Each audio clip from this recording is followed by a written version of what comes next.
روزے کے اندر جو کام مفسد نہیں ہے، یعنی جس کی وجہ سے روزہ نہیں ٹوٹتا ہے، اس کا حکم اس مسئلے کے اندر بیان کیا گیا ہے۔ بھول کر کھا لینا یا پی لینا، پانی پی لینا یا صحبت کر لینا، تو اس کا کیا حکم فقہ نے بیان کیا، اس کو دیکھتے ہیں۔ چنانچہ بھول کر کھانے پینے اور اسی طریقے سے بھول کر جمع کرنے سے روزہ نہیں ٹوٹتا ہے۔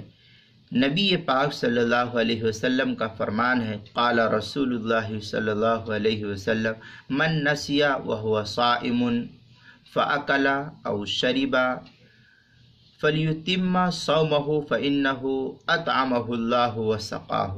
یہ بخاری شریف کی روایت ہے، پہلی جلد 259 صفحے پر جو ہندی نسخہ ہے۔ مسلم میں بھی یہ روایت موجود ہے، مسلم شریف پہلی جلد صفحہ 364 صفحہ، مشکات المصابیح اس کی پہلی جلد صفحہ 176 پر۔ مراقی الفلاح میں ہے، منہا لو اکل الصائم او شرب او جامع ناسیا لصومہ، یہ عبارت نقل کی ہے مراقی الفلاح اس کی 360 صفحے پر۔